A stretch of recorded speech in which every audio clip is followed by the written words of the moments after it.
Welcome to the CatFiveBoys podcast. We are back after another little mini hiatus, but we are back this time, hopefully for good. Today we have a new show. I'm your host Matt with your co-host Maddie. Hey everyone, how's it going? Today we don't have George. He's currently out today, so he won't be able to make it. But hopefully, between Maddie and myself, we're able to provide a good, entertaining show. Talk a lot about some stuff that's been going on recently, and just generally, again, give you an entertaining show. Um, how's everything been going, Maddie? Everything's been going well. I recently just turned 24, so I had a great birthday with my good close friends and my family, and I'm blessed to say that I was gifted another year of life, healthy and happy. And ever since then, everything's been going well. Friendships are blooming. Friendships are getting stronger. I see potential in my place of work, and everything is going good for me. Thank you. How about you, Matt? Buddy, that sounds awesome. Happy birthday. Happy birthday. Just everybody, please, if you can, wish him a happy birthday in the comments. That'd be amazing. But big 24, that's good. Before I get into what I was gonna say, first I forgot a couple of pre-show announcements before the show fully kicks off. I forgot to do this before asking Maddie how he's been. But anyways, you know, we're going to talk a lot of, a little disclaimer. We're going to talk a lot about sensitive topics today and for future episodes. We talk a lot about sensitive topics, politics, religion, dating, so on and so forth. If you're a sensitive person and you're not really, you don't really like to hear discussions about those topics, maybe this isn't the show for you. Just a little disclaimer. Furthermore, we do post clips on Instagram, TikTok, and on YouTube. So this stream would be going on YouTube as well as Spotify and Apple Podcasts. But on YouTube, we do post clips, and on Instagram and TikTok. So if you guys want to go follow that, Instagram and TikTok is both at Cat5Boys. And on YouTube, it's obviously, if you're watching on YouTube, it's the channel. And then if you're not watching YouTube, obviously, if you're on Spotify or Apple Podcasts, it's Cat5Boys as well. So check those out. We post clips as frequently as possible. Trying to aim for posting something every day. But we have clips there. If you're not able to catch the full shows, you're able to get some of the more juicier stuff that we're able to pick out from the shows themselves and post them on there. Feel free to comment. Feel free to subscribe if you like us, if you think we're funny, if you think we're entertaining, if you think the shows are interesting. Make sure to hit the subscribe button. Make sure to like the video and comment. I think you can comment on Spotify too. Drop a comment, guys. We read all the comments and we will respond to them when we start getting a good flurry of comments in the comment section on YouTube and on Spotify as well. Maybe even on the clips accounts. We'll respond to the comments and we'll engage with you guys in that way. If you guys have any questions for us, any concerns, any critiques, criticisms, ways we can improve the show, make sure to let us know in the comments. That'd be greatly appreciated. And furthermore, if you're out there and you're listening to the show and you have disagreements with me or Maddie or whenever George is on the show, if you have disagreements with George, feel free to go to our Instagram and send us a DM asking us, or rather, expressing your interest in being on the show, being a guest on the show, as we would love to have you on. Um, Again, all you got to do is just go to our Instagram at Cat5Boys, send us a DM, let us know that you're interested, give us a little bit about yourself in the message if you want, if you can. We're gonna ask you about it anyways, but send us a message that you're interested, and we'll get to you. We would love to have you on and get your take and opinion on all the topics that we speak on. But yeah, I think you can do that. Instagram, obviously, you can send a DM, um, and yeah, I think Instagram is probably the best place to do it. So, without further ado, let's continue on with the show. I think I'm not forgetting anything else. Maddie, you think I'm forgetting anything? No, sir. You pretty much got everything. All right, beautiful. Let's get started with the show. So, yeah, I've been all right. I've been doing good. Um, Again, from the last episode, I am a fiance now, so I'm living with my fiance, and although I shouldn't be doing this, obviously, if you're a Catholic out there, do not do that. Get engaged with your partner and marry them, and then after that, you can move in with them. That's the way to do it. I'm doing it wrong. I apologize. That's on me. But anyways, um, Yeah, I'm living with my fiance. It's amazing. She's the most amazing person in the world, and I have I have to pinch myself every single day, just just to make sure I'm not dreaming. You know what I mean? But sometimes I still think I am, even though I can feel the pinch. But other than that, Oh, oh, thank you, buddy. But other than that, I'm doing all right. Can't complain. God has given me another life, or another day in life rather, and yeah, I can't complain. But that's how I've been doing so far. Hopefully, we're able to get these shows out more often and whatnot. I have been feeling a little bit down since we haven't been doing the shows every single every single day that we're supposed to. But now, hopefully, we get back on that wagon. So, Maddie, if you have anything else to say, you can say it now, and otherwise, we'll just start with the Reddit thread. um, let's get on with the Reddit thread. All right, beautiful. So today we are going to be going through relationship advice. So we're going to go through a couple of posts and we're going to read and give our thoughts on them, obviously. Um, but I'll start reading some titles, and Maddie, you let me know if you're interested in going through them or not. Yes, sir. All right, first one. My girlfriend of age 25 received a dick pic from a friend and she's underestimating the matter. I, male 29, asked her to cut every contact with this guy. Yeah, let's get on with that. That one sounds juicy. All right, bet. Let's go on that one.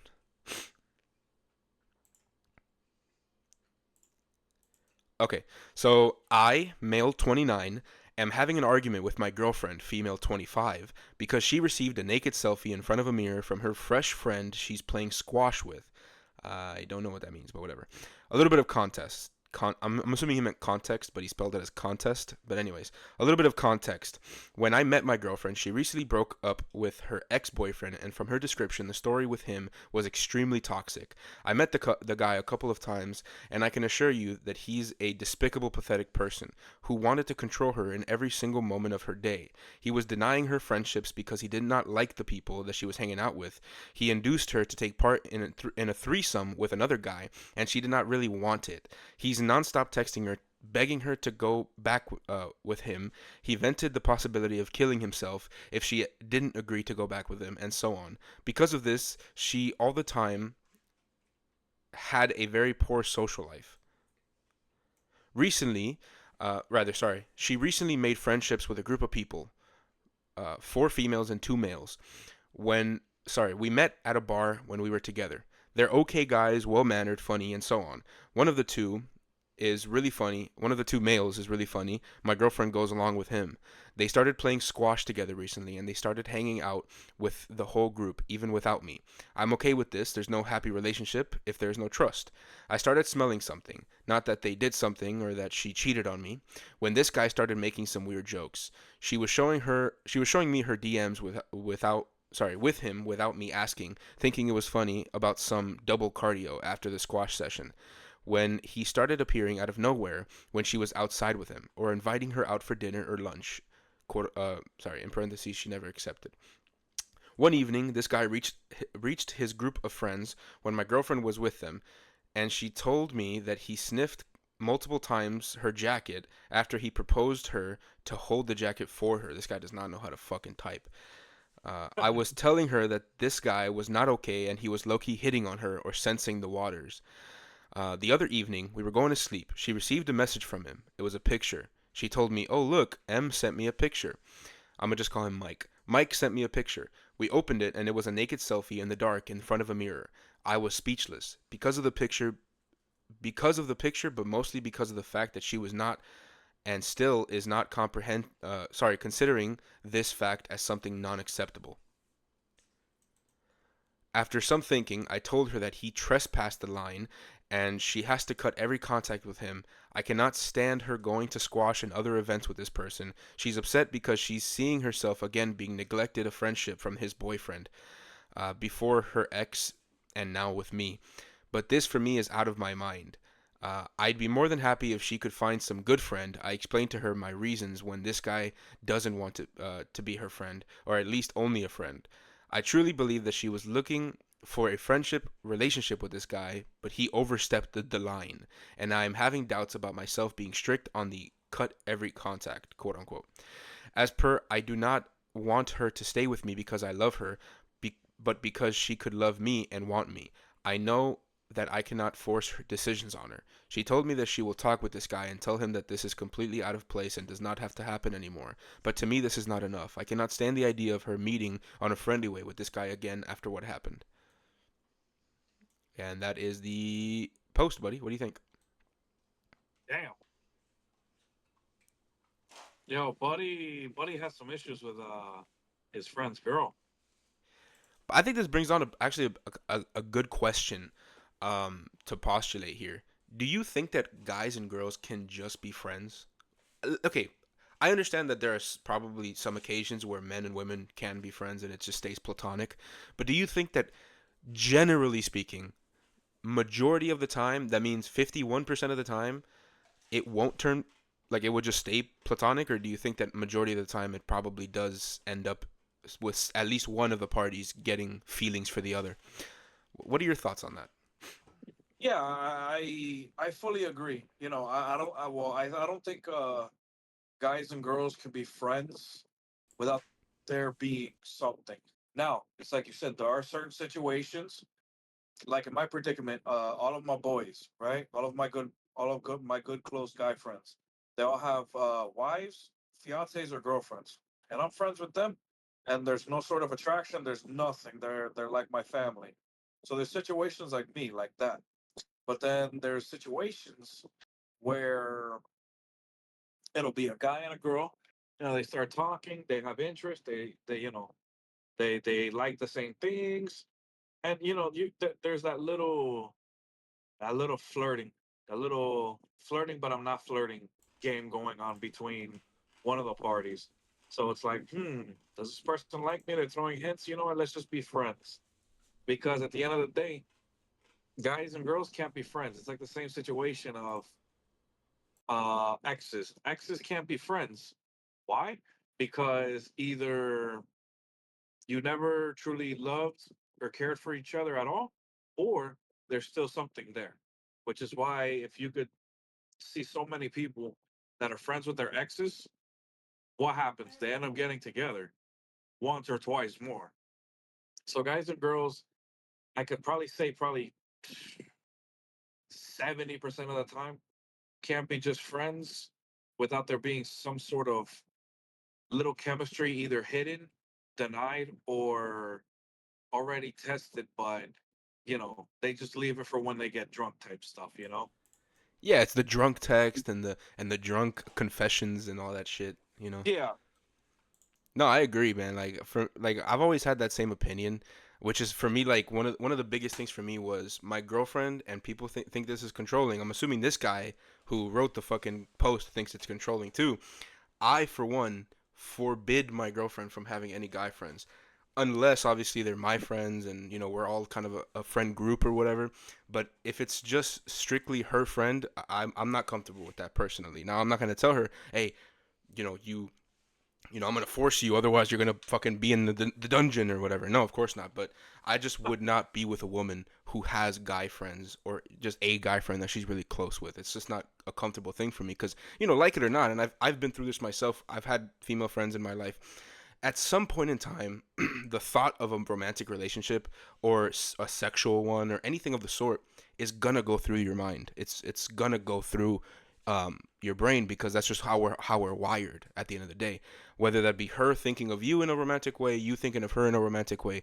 That's not me saying that people just catch feelings all the time, but for the most part, I think at least like 90% of the time, there will be some thoughts that linger of like, oh, you know, The what if? yeah, the what if, or like, oh, people are gonna joke about me, or like when you walk through the mall together, people think we're like boyfriend and girlfriend or whatever the case may be, because that's just how it is naturally. Like you see a guy and a girl together in the mall, and you think they're probably dating. You know what I mean? You don't really think, oh, they're probably brother and sister, or they're really good friends, or whatever. No, you think they're probably dating.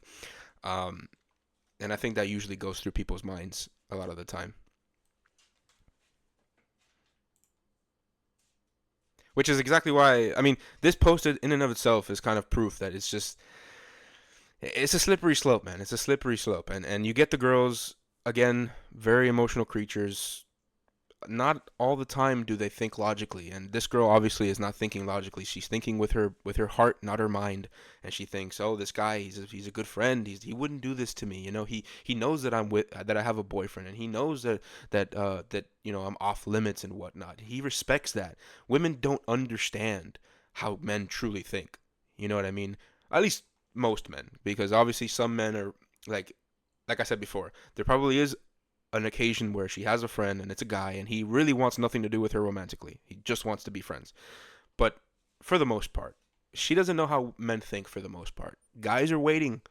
We're waiting for our opportunity to be able to swoop in and be your knight in shining armor, and to get that little break in the shield that you have of your relationship, and be the person who you cry on and whatnot, and who you complain about your boyfriend with, so that eventually I'm the guy that you lean your head on my on the penis. You know what I mean? But No, 100%. The guy will be there for you when you fight with your boyfriend or when you guys take a break, this and that. But what is that guy in reality doing? He's taking notes of what to do and what not to do. exactly. And of course, it's going to be a vulnerable moment. Not saying all guys, not saying all guys or all girls, but it does tend to happen that he's the one there taking notes, this and that. He's always liked you. He knows how to treat you well, so why not him? This and that. And that's just how what it always will turn into. Yeah, no, I mean, I completely agree, and like I said, this guy in this post right now is in a slippery slope here, where she and that's another problem, man. When a girl has been through trauma, a lot of the time, and I say this again, I'm not trying to say that all women, obviously, I'm not trying to say that oh, this is all women, or women are retarded. Oh fuck, I can't say that. Whatever. Women are stupid. Women are this. Women are that. No, of course not. But women do generally think more emotionally than logically. This girl has been through trauma. She's gonna bring that trauma to you, and you will feel like an asshole if you tell her, "Hey, I mean, as far as this guy is supposedly saying, I mean, hey, I don't want you hanging out with that dude anymore." Even though there are clear signs logically to you as the man, because you're a logical person, or you're the logical person in the relationship. It's like, oh, this guy is obviously into you, and he's trying to he's trying to get in your fucking pants. You know what I mean? And this is something that needs to be a line that should not be crossed. But she's thinking emotionally. At this point in time, obviously this is the relationship advice subreddit, so we have to give this man advice. My advice would be, brother, give her the ultimatum. If she likes you enough, she will stay. If she doesn't, and the trauma's too much, and the trauma outweighs her likeness for you, she will leave. But give her the ultimatum. Either you cut this man off. He's overstepping the line. Either you cut him off, or we are no longer together. As much as I like you and all that, I cannot be with a person who uh, lets something like that happen. So that would be my advice to this guy. Yeah, I agree. I wouldn't even say give her an ultimatum. You got to be straight up, like, hey, did he by any chance mention how long they were together? Let me figure that out real quick. He said, um,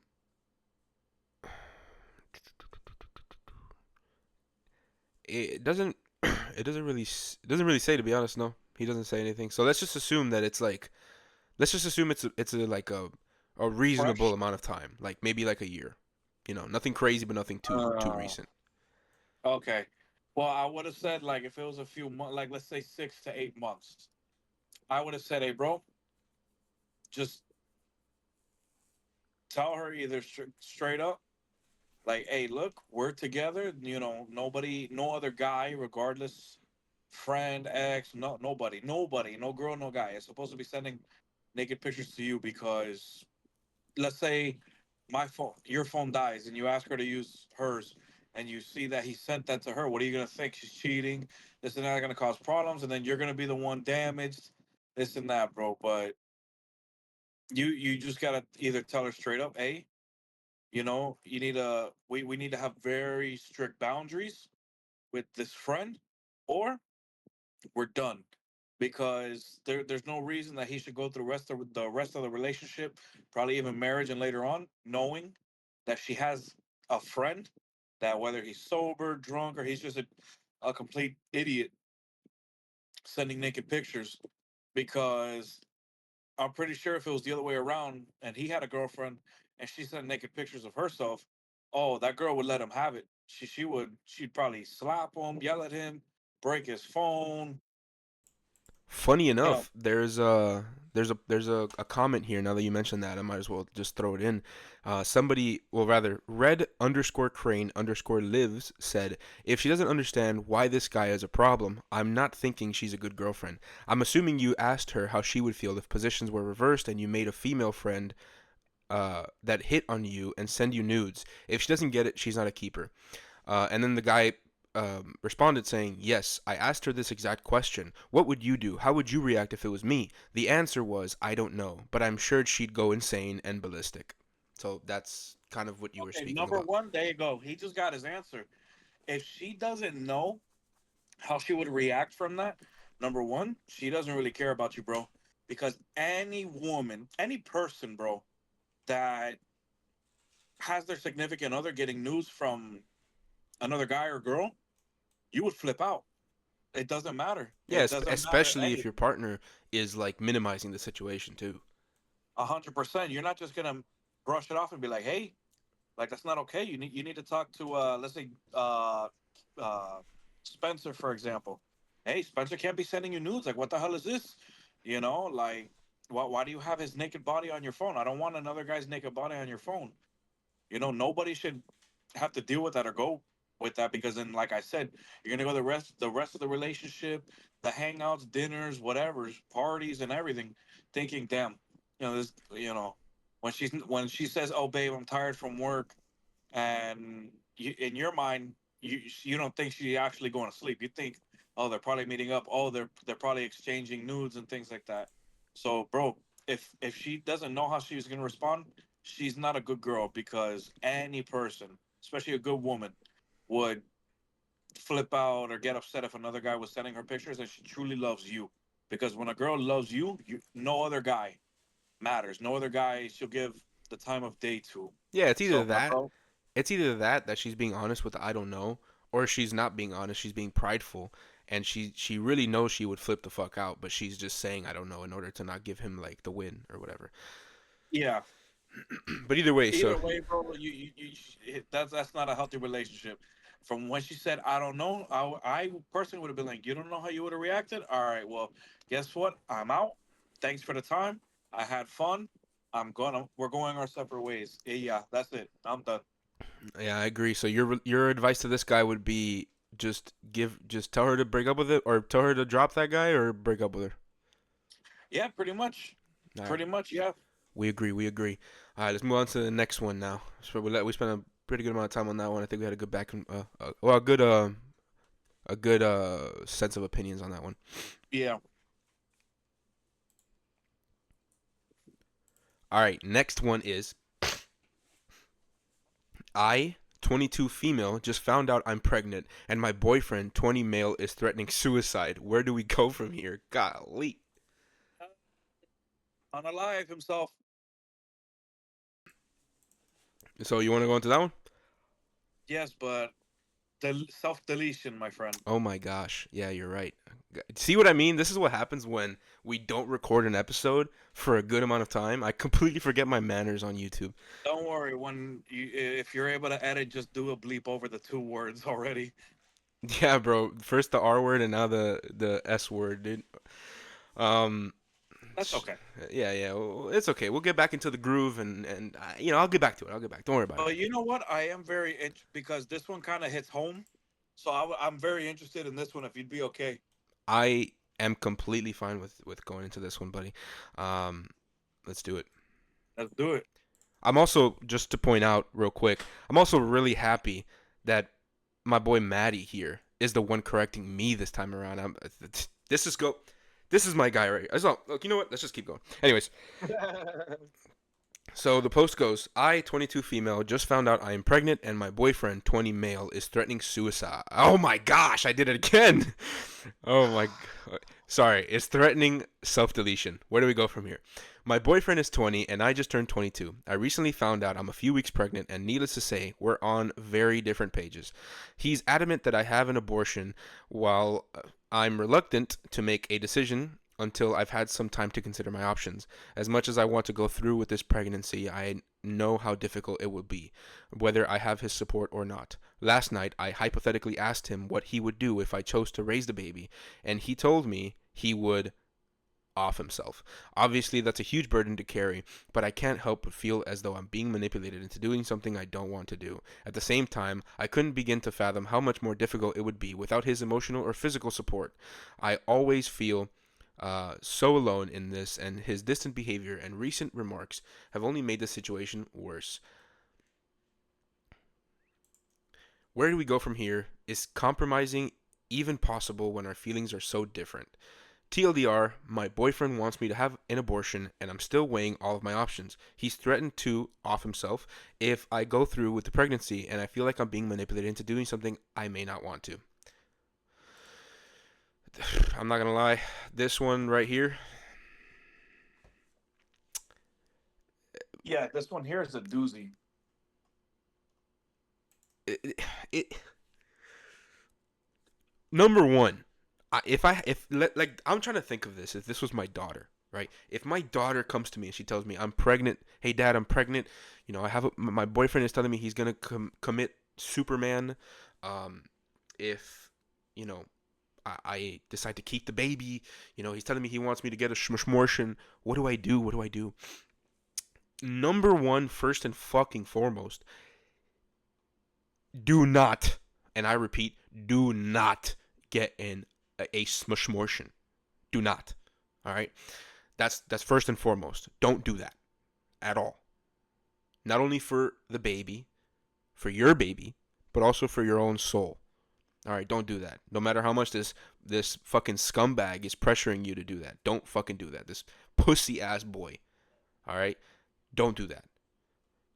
What I would tell you is, tell the man that he can go away. You can leave. Like, go away, bro. I don't want you here if you're not gonna be, with me. If you're not gonna be, you know, if you're not going to be on my side, if you're not going to be if you're not going to be my support, my provider like you're supposed to be, then get the fuck out. I don't need you here. Goodbye, you weak piece of shit.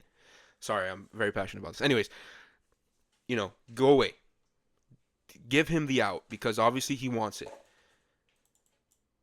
Do Yeah, not. I 100%, bro. I'm sorry. I want you to finish. Go ahead. Go ahead. No, no, go ahead, buddy. Go ahead, go ahead. I was just gonna say. I was gonna reiterate. Do not have a schmishmortion. Do not. But anyways, go ahead, Yeah, buddy. yeah. My opinion on that is the same as yours, my brother. The way we were raised, our beliefs and everything, we don't believe in shmoshmorshin. That's never the answer, in my opinion, never the answer. And my actual opinion on that whole situation, she's 22, he's 20. Number one, my opinion on this is, if I understand things happen in the heat of the moment. You guys either probably drunk, or you liked each other for a while. This whatever the case is, if you are mature enough to have sex unprotected, w- eh, you know that's like planting a seed in your backyard and ripping it out as soon as you see a leaf grow. It's like, oh, I didn't know putting a seed in the dirt and watering it every day was gonna make a plant grow. Oh, I don't want that plant, and you just throw it away. Yeah, the No. plant could have died. It could have just died and never grown. But Yeah, the plant there's grows. situations where the dirt isn't as fertile as you thought, and there was complications, this and that. That's understandable, and it's very sad. But if you are mature enough to have unprotected sex, and you know the outcome, everyone knows. We all took sex ed in school. We were all taught this in middle school and high school, and it's just basic human knowledge and anatomy. If two people, if a man and a woman have sex unprotected, 99% of the time, the woman's going to get pregnant. And if he's not man enough to understand that before he decides to get hot and frisky with her, and he's now backing out and he's threatening her with deleting himself, and saying all this stuff. Number one, sweetie, you gotta, he's not gonna be father material. He's not, because Yeah, he's a fucking if he's not coward. He's man a enough, fucking coward. yeah, if he's not man enough to, I don't want to say own up to his mistakes, because it's not, a life is not a mistake. It's a beautiful thing. But if he's not, I'll say that just for the benefit, because it's the what can make most sense. If he's not man enough to own up to his mistake and own up to his now issue, which is gonna be your baby, then I'm sorry to say, I want you to carry out that baby, but he should not be the father, because it doesn't matter if you were 30, both you. If he does that and he threatens you, he threatens himself, he does all this and that. Hey, you know what? Raise the baby on your own. Have your parents help you. If you have your parents, have your siblings, your cousins, co-workers, whatever. Have your friends, whatever. But you don't need that man in your life. Immediately after he threatened that, you know what? All ties are cut. Go to court, get cut, sole custody, do what you got to do. Hey, make that child yours. Do what you got to do. Because that situation of he doesn't want to be a man, then you know what? He wasn't man enough to have sex. So he can go do whatever he wants to do, go live his life, make the same mistake with 10 other women. And you know what? When it really matters, that's when it'll hurt him, because and I'm glad for her that she's having that the what's it called, like the self conflict. She's having that she's having a conflict within herself, because she does want to have the child, but she doesn't want him to delete himself like he's threatening. But you know what, sweetie, you do what you got to do. You're your own woman, all power to you. And you don't need or deserve a man like that in your life, because like I said, if and Matt said, he's not man enough to own up, he's not man enough to man up, then you know what, you don't need him in your life. You raise that baby by yourself, get the help and financial assistance you need, raise that baby happily and healthily, be the mom and the dad, and maybe a good man comes along that's worth 10. Well, any man that comes along is definitely going to be worth 10 times more than that guy. So find yourself a man that's worth 10 times what this garbage piece of shit man was in the moment. Completely agree. Completely agree. Like I said, do not get the abortion. Is the first piece of advice I would give that girl. Do not get the fucking abortion. You're pregnant. You're an idiot. Your boyfriend is an idiot. But not only is he an idiot, but he's also a fucking coward. Um, but hey, like Maddie said, life is beautiful, and the creation of a new life is one of the most beautiful, and it's probably top there in the top three things that are the most beautiful things in the world, given to us and gifted to us by our Creator. Um, our ability to procreate. It's a beautiful thing, and it should not be looked at as a mistake. It should be looked at as a consequence, or not really more like an effect to the cause that you guys performed, which was the sex. Um, again, the guy's a fucking coward. Break up with him, um, and distance yourself. Give him the out. Let him know you don't need him. Let him know that he's not wanted if that's what if that's the type of energy he's gonna bring. But I also do believe in the ability for people to change, and I think that um, having a baby is a very big, like a maturing experience, and it's an experience that really changes people, especially men. Men were dogs a lot of the time, and getting a girl pregnant a lot of the time, the fatherhood aspect of it is enough to really pop you out of that like dog Boy mentality. stage. Yeah, yeah, to pop you out of that boy stage and put you really into that like man stage where, okay, you know what? Time to pull my fucking pants up, put a belt on, put some boots on, and get to fucking work, because now I have people to maintain. Now I have people that are depending on me. Um, rather than this dumbass kid, oh, she's my girlfriend and we're just fucking and, we're having fun and whatnot. So, allow him the ability to change, you know, let him know that you are having the child. If he keeps on with his with his little fucking pussy attitude and shit, break up with him, distance yourself. Always allow him to come back though, because again, people can change. Fatherhood changes people and whatnot. But give him the out though. Let him know, hey, I don't want you here if this is how you're going to be. I don't need you here, so on and so forth. If she has parents, lean on your parents. Your parents are your friends. And if your parents aren't your friends and you really have nobody else, you have two options. And these are your only two options. Either you get assistance from the government, because the government does provide assistance, especially for single mothers. Get assistance from the government. Find a way to raise that child, and your child will appreciate and love you so much for how much you busted your ass for him or her. And your second option is to carry the baby to term and give the baby for adoption. Now, when I say this, I understand some of people's reactions would be, "Oh, but the adoption system is horrible, and this, that, and the third." I am telling you right now that 100% of the babies who go for adoption are adopted. There is not a singular baby, and listen to what I'm saying. There's not a singular baby in the adoption, um, you know, system or whatnot. Center. Yeah, that is not going to be adopted. There is a long, and I mean a super long waiting list of parents who want and have the interest like you would never see before, like you would never expect, waiting for a baby to get available to adopt. So put the baby for adoption. They will be adopted. Now, again, those are your only two options. Only two. Lean on your family if you can. If not, those are your only two options. Do not abort. For your own soul and for the baby, do not abort. Fuck that guy. He, if he's so inclined as to kill himself, oh my fuck, I did it again. If he's so inclined as to commit Superman, let him figure that shit out himself. All right? Yeah, and if I may say something on that as well, Of course.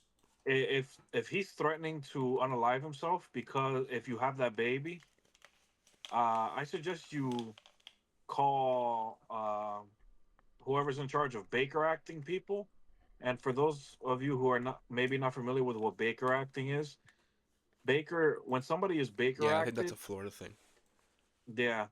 Well, and here in Florida, when somebody's Baker acted, it's because they are they have attempted or they're highly susceptible to unaliving themselves, to self deletion.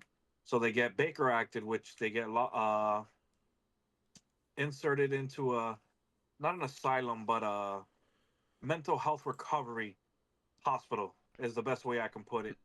So I suggest you tell him to go there, call them to come pick his ass up, and stay away from you and your child because you don't need that as a mother because you don't need that stress, which can affect the baby. It can affect your mental health and everything. And the last thing you need is problems with your mental health. Yeah, I completely agree. I mean, the whole Baker acting thing, I have my doubts about it, but listen, if you care enough about this guy to the point where you'd go out of your way to do that, go ahead and do that. Call the police and let them know that this person that you're talking to, or that it's your boyfriend, basically. Let him know that your boyfriend is threatening to take his own life, um, and that he needs to be stopped. He needs to be stopped. But yeah, if you give a shit enough. Otherwise, don't even worry about that. Like I said, give him the ultimatum as well. Fix your fucking attitude, stop being a bitch, or get the fuck out of my life and my child's life. But yeah, that'd be my advice, to be honest. 100%. Ready to move on to the next one? Yes, sir. We'll do one more because we're already 40 minutes into the show, and yeah, so we'll do one more, and then we'll go on to the next topic. Alrighty. All right, so there's this one. I, 31 female, yelled at my husband, 31 male, and he told our son I am psychotic.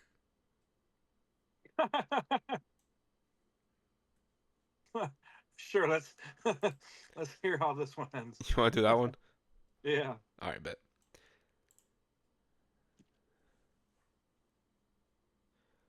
All right. Last night, my husband and I and our two kids, toddler and a baby, went to the grocery store together. In the parking lot after, my husband opened the car door for the toddler, told him to get himself in his car seat, and then walked away to return the shopping cart without telling me. I was busy buckling the screaming baby into her seat, so I didn't notice until I was done that the toddler was sitting on the ground crying and scared in the middle of the parking lot by himself. Turns out the wind had blown the car door shut before he can get in and knocked him down. I yelled over to my husband, "What are you doing? You can't leave a toddler alone in the parking lot."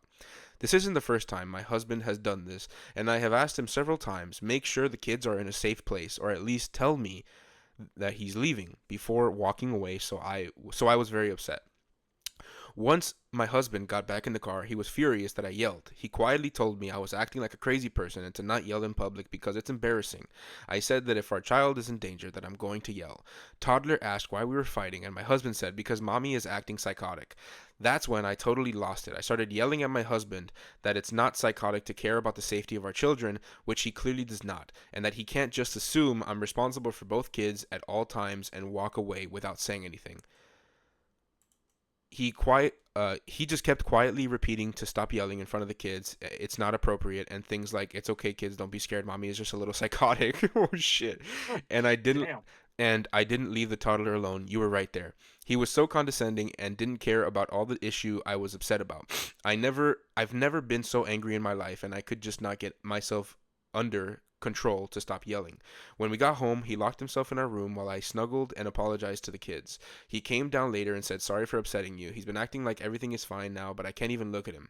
Similar cycles keep repeating with us where we're fine for long periods and then something happens and I blow up and start yelling. I know I'm not innocent here, but there are clearly deeper issues that need communicating and I don't know how to do it right. I want to have an actual productive conversation when he gets home tonight, but what do I say? I will apologize for yelling, but I want to get to the root of the issue so it doesn't build up and explode again. I mean, I give her props for recognizing her issues and wanting to get help. You know, it also depends on somebody's upbringing. You know, everybody's different. Everyone was raised differently and things like that. So how she handles the situation, although it wasn't right, hey, maybe that's the best way for her to handle it, and vice versa for the man. So I mean, for him to say that to the kids, which they won't understand that, the kids are probably gonna go to school the next day or when they go to school. My daddy says my mom's psychotic, and say things like that, and then they're gonna, depending on if the school gives a shit or not, investigate the kids, make sure they're okay, this and that, whatever. But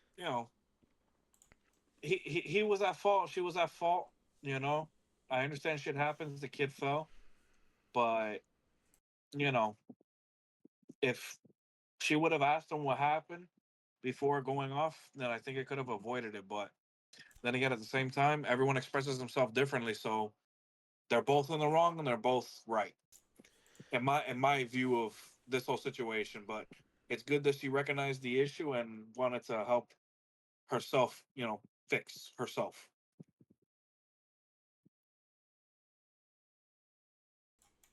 Sorry, I was muted for a second there, but I agree. But you know, I think I have a little bit of a different perspective on this a little bit though.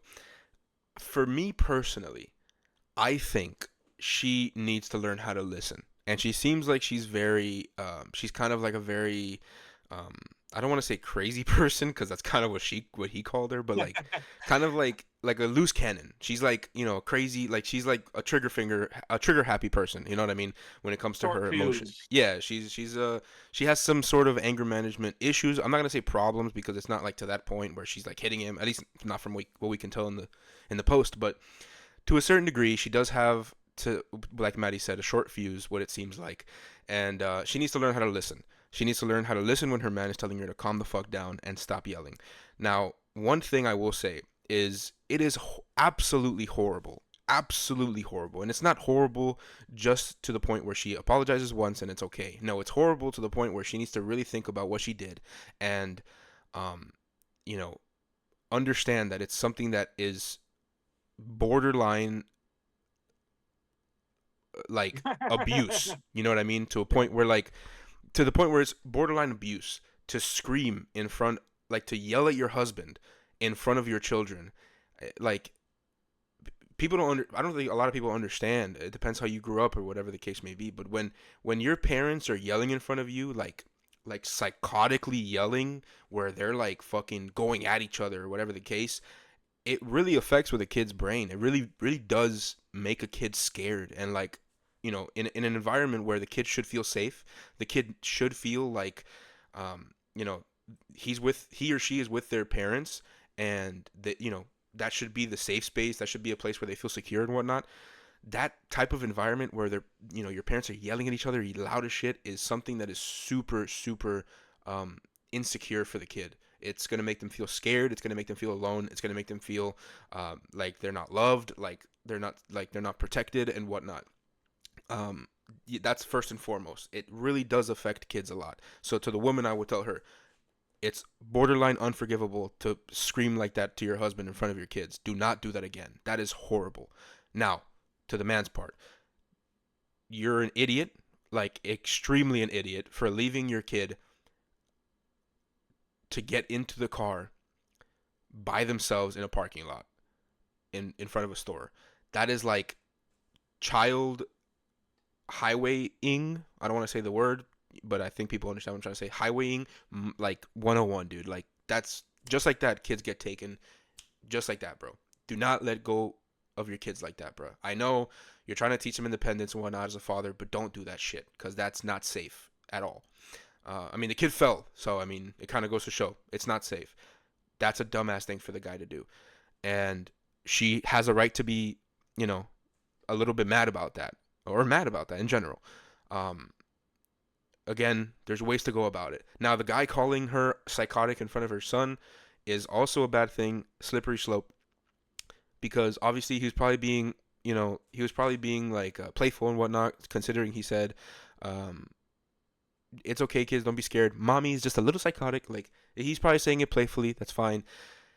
You just don't want to say that in front of your kids, especially the boys, because you want to teach the boys that they need to respect their mom, and you want to teach the boys that their mom is the most important person in the world, and that she is a queen, and they need to treat her as such.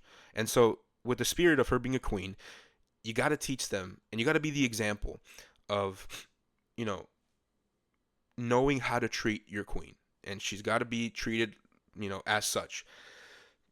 You know, which is why I would give the advice, which of course this is relationship advice. I would give the advice to this guy: call her beautiful in front of your kids. Tell her how much you love her in front of your kids. Treat her like gold in front of your children, especially the boys, just so they know how they should treat their mother. Because kids are super, super, super I forgot what the word is, like subject to influence or whatever the case. Very influential, some shit like Yeah, that. open to influence or whatever the case. But they're very open to influence. You got to teach them from a young age. Now, as for her question, I'm gonna get to that. I want to have a productive conversation when he gets home, but what do I say? Number one, explain to him that you truly, truly are sorry for what you did, because you did do something horrible. Then explain to him what he did that made you feel so bad, and explain to him that he is not that you're not calling him a bad father, or that he's a bad husband, but you want him to acknowledge your feelings and understand that what he did was wrong. Guarantee you that if you go maturely in that way, you don't scold him, treat him like a child or anything like that, that you go there maturely, healthy, and you talk to him, that he will receive and be receptive to that positively. Um, but that's my advice to the woman. I mean, you know, it's good to defend your kids and whatnot, but you got to know how to do it, and that's not how you do it, especially to the father of your children. Yeah. So that's my advice, I suppose. Yeah, 100%. I agree with you. And damn, I forgot what I was gonna say. Oh, and as long as you just talk, because I understand this is a sensitive topic.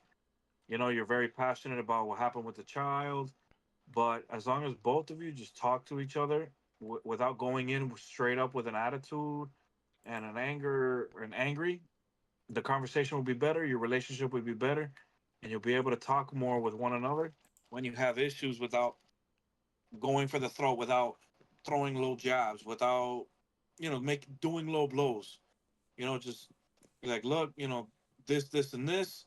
You know, I acted like this and this because of this and this. I'm sorry. I realized I was wrong, but you need to be more responsible and be mature because anything can happen. And as long as they both go about it maturely, like you said, without any slick remarks or anything, it's perfect. Completely, completely agree. But yeah, I just want to emphasize that thing that I was saying, guys. Anybody who's listening to us who has children, if you're a parent, please do not yell or scream or be exposing your children to high stress situations because that is not good for them. Really, really, it's not. I saw, going more into that. I saw a video. I'm. It's a very popular video. I don't know if you've seen it, Maddie, but I don't know if the viewers have seen it either. But it's a video where they have a kid sitting on his mom's lap, and they bring in a toy, and the environment in the room is normal, and the kid is playing with the toy and whatnot. And the environment in the room is normal. His mom is having a normal, calm conversation with another person, and he's just playing with the toy and whatnot. And they take the toy away, and he's kind of just there, and he's like playing with his mom now and whatnot. And so the person leaves, comes back, and the mom and the person just start yelling at each other, like having a verbal argument, like loud, and you know being very like confrontational with each other and whatnot. And they put the toy in front of the kid while this is happening.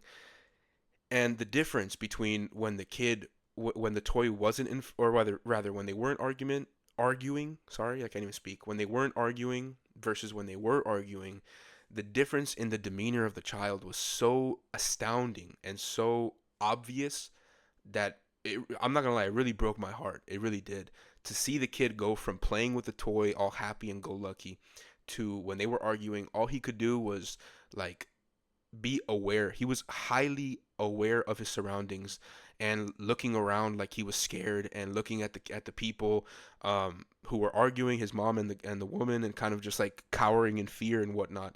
It just it broke my heart, man. It really did. It's like, kids are very receptive to these type of things, and they're super sensitive. We think they're stupid. We think they can't understand things, but kids are super receptive. They're super sensitive with their knowledge and their understanding of things, and their absorbing of information. That when you put them in a high stress situation like that, it really, really does make them terrified 10 times more than what you think you would be in a situation like that as an adult.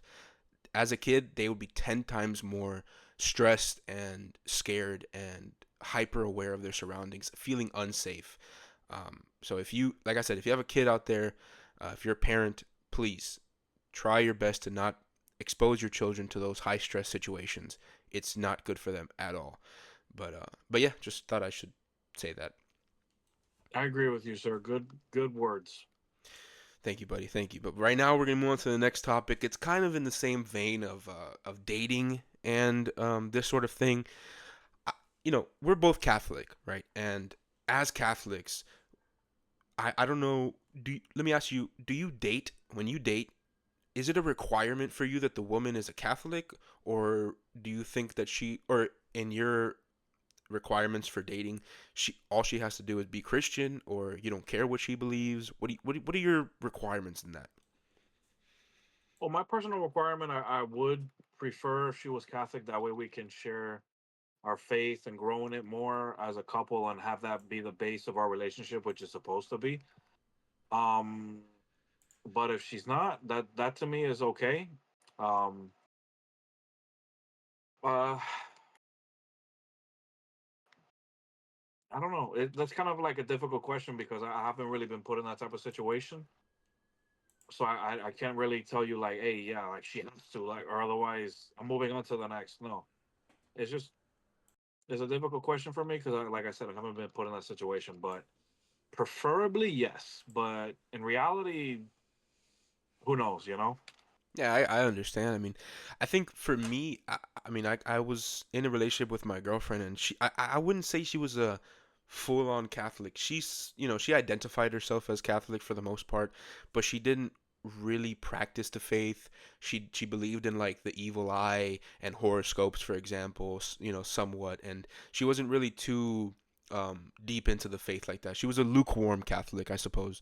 Um, and for me, I accepted that, and I kind of tried to instill the Catholic values within her, and obviously over time we kind of grew as Catholics together and became more serious with our faith, and to at this point in time we are both devout Catholics, and you know so on and so forth. So I got what I wanted in that case. But I think before that I did have some sort of standard where I would say, just like you said, Maddie, um I think I would have extremely preferred a Catholic girl, to have the same beliefs as me. But I don't know. I mean, like you said, I don't know how realistic it would be today, considering. I mean, I don't know, man. It's a good conundrum, I suppose, to think about in the sense of how many Catholic girls are there out there, really. Like I don't know. For me personally, I see a lot of, if they're Christian at all, they're Protestant, and if they're not Christian, obviously they're atheist or whatever the case may be. But yeah, man. I don't know what my standard would be. I don't think I would. I don't think I held such a strict standard. I think I definitely wanted a woman who was Christian for sure. Like that's a given. But a Catholic, I don't know. I think I was a little iffy on that. But for you, it's kind of more of the same. Yeah, relatively. Yeah. Okay, yeah. Yeah, I would say so for me as well. I think in that vein. Now, do you think? Now, I guess this leads to the question as well, since you don't really have a strong position as to your own what you would want in a partner. You're not like strict on it. Do you think that it's bad for, let's say, for example, Catholics to date like Baptists or like evangelists or just Protestants in general to date outside of your denomination? Do you think that that's a problem, or like that's a bad thing?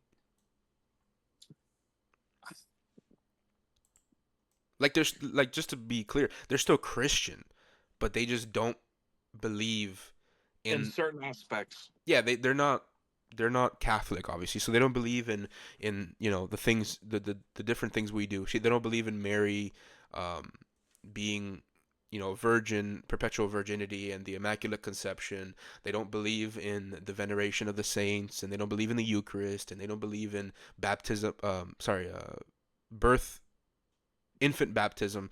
They don't believe in these things, right? So, they're Christian, they believe in God, they believe in Jesus, but they just don't believe in what we believe in that case.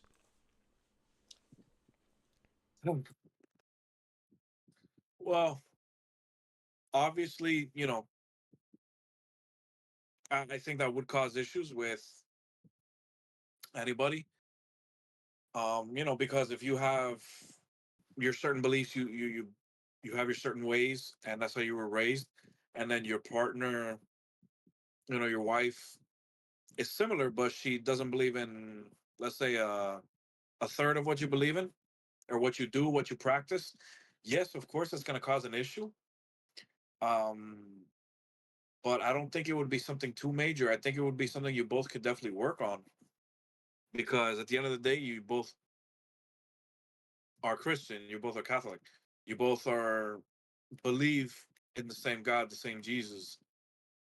Maybe not in the same way, but you definitely believe in Him, which I think if you work on your way, it could definitely make things a lot better. Then again, like I said, I haven't been in a relationship like that. I couldn't give you a definite answer, but that would be my take on it.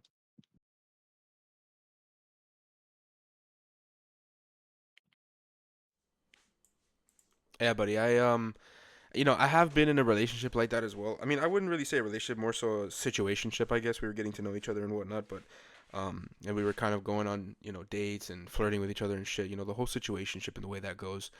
But let me tell you, that girl was an atheist. She didn't believe in marriage. She didn't want to have kids, and she was a vegan. Needless to say, she was awesome, and I liked her a lot. And I kind of stayed in that situationship, kind of tried to make it a relationship, but truth be told, that shit would never work out. But for you, you're okay with dating somebody who's a Christian but not a Catholic. So long as they believe in Jesus, it's good. It's fine. It should be fine. So you could work through it. Yeah. Okay. Now, moving it a little more towards the extreme, what if she's not even like in the same umbrella, right? So she's not even a Christian. She's a Muslim or an atheist or a Buddhist or a Jew or whatever the case, right? Do you think that it would be more difficult? Do you think that it would be definitely a no go? Or what are your thoughts on that? I mean, for me personally, yes, it would be a no go. I mean, then again, you fall in love with who you fall in love with. There, you have no control over that, because religion might not be a topic you immediately talk about and things like of that nature. But me personally, I want somebody in the same faith because my upbringing, my practices is part of my way of life. So to have someone that believes in the same thing, celebrates the same things, would be ideal. Oh, buddy, I completely agree. I mean, I think now that I'm in a Catholic relationship, my girlfriend's Catholic or my fiance's Catholic, and I'm in this relationship. I have more of an appreciation to both parties in the relationship being Catholic. I think, if one party's Catholic, the other is like some sort of Christian denomination that is not Catholic, so basically Protestant. Um, I feel like definitely problems would arise, especially if the girl is strong in her Protestant faith. Problems would arise, but now we get to a point where she's not even Christian, right? She's Muslim or atheist or Buddhist or whatever. That's even more of an issue, right? And I want I want all the Catholic guys who are listening to this right now, or Catholic girls as well, or Catholic women, whatever the case, um, or even Christians, right? This will also apply to them. If you're strong in your faith and you want to have children and you want to raise those children to believe what you believe, um, having a partner of an opposing faith would be very difficult to navigate. Not only your relationship, but also the dynamics between your children and your you know your wife and so on and so forth. Because obviously you're going to want to push your faith on your children, and you're going to want to raise them to be Catholic in this example. And if she's strong in her faith, is going to want to raise them in whatever thing she believes. You know, um, and obviously you're gonna headbutt over those things, and you know things of that nature. If she's Muslim, she's gonna want to raise them Muslim. You're gonna want to raise them Catholic, and there's gonna be a conflict of interest there. I think you know you fail as a husband or as a father and as a husband too if you allow yourself to expose your kids to the teachings of a opposing faith and confuse them like that. They're kids, like I said. They can learn about that stuff when they're older, and all the opposing faiths and whatnot, and they'll learn about that stuff when they're older. But yeah, I think at that point you're gonna want to get married in the church. She might not want to get married in the Catholic church because she's Muslim or whatever the case, by a Catholic priest. Oh, she might not like that. um you're gonna want to baptize your kids in the Catholic church. She might not like that. It's just a lot of issues that could arise from those things. I would advise highly against it, unless, and even then it's a slippery slope. But I guess a good green flag to see would be if she tells you that you can make every decision for the kids and she'll respect it, and you know she'll allow you to have full control of your family and be like the leader of the family and whatnot and make decisions. Then that's a green flag. I would still advise not to do it, but it's a good sign. But yeah, I mean, I just it's just that I was yeah, it's just it's not a thing I would advise you to do. Just just that's my opinion on it, at least. No, yeah, I agree. Um, the only reason why I bring it up is because it was I saw it. Funny enough, I had a conversation about it at our place of work, about that specific topic, and also I saw a video about it today. of a Protestant YouTuber talking about it. Um, so it kind of just in my brain, it's a opinion that I hold, and I kind of wanted to just touch on it, see what your point of view was as well. But now, if you have nothing else to say on the topic, Matt, you have anything to say besides that? No, I don't, buddy. I said what I had to say, and you pretty much covered everything, and we got everything that needs to be said. Beautiful. All right, so we'll move on to the next thing. So now we're gonna go from relationships to a little bit more of a political thing here. We're gonna talk a little bit more politics, or I suppose also current events. Trump has been inaugurated, or not inaugurated. I think it is inaugurated. Is it Yes. inaugurated? Yeah. So he's been inaugurated as president of the United States of America. Exciting stuff. Exciting.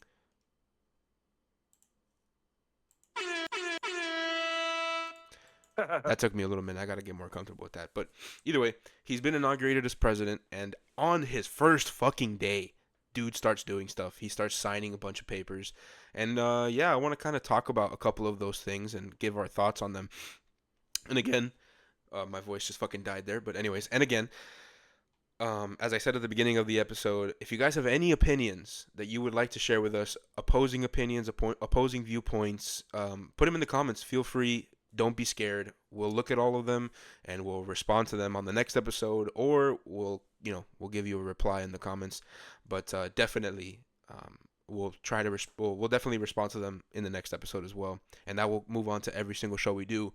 The show that we do, for example, the next show we do, the comments on that show will respond in the show after, and so on and so forth.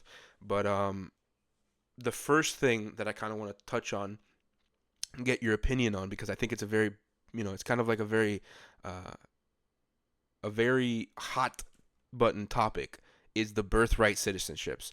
He is trying to abolish birthright citizenship in this country. What are your thoughts on that? Because I see some people who are on our side in the political aisle of Republicans who say, no, this is unconstitutional. And even if it's not unconstitutional, it's very, there's like a lack of sympathy and a lack of empathy and whatnot that goes along with this. And no, we shouldn't do it. What are your thoughts on that? Well, my thoughts on that maybe may differ from yours and other people's, but I feel if someone is born in this on this land, that they're an American citizen, that they were born here, so they are American, and for them to be deported and they were born here, I find a little, I do find a little upsetting because they do deserve it because they were born here, and even if their parents are still illegal, maybe in the process of becoming legal and gaining their citizenship and their green card and everything, I feel it is messed up to deport them when they have the ability to become a U.S. citizen.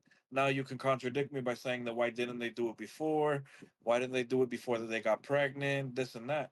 Yes, I agree, but I don't feel you should deport a family or children at all if they were born on American soil because that makes them an American citizen, regardless of their parental's citizenship status. Okay. Now I don't look. This is what I'll say. I agree. I want to say first and foremost, I agree with saying that if you're born in this country, you should be a citizen of the country. Now, what I disagree with is if your parents are illegals and you're born in this country, you should not be a citizen of this country. Now, I want to I want to bring something up here real quick. I'm gonna pull something up real quick. It's gonna take me a minute. I'm gonna be quiet for a minute just so I can pull this up real quick. Give me 2 minutes, 2 seconds.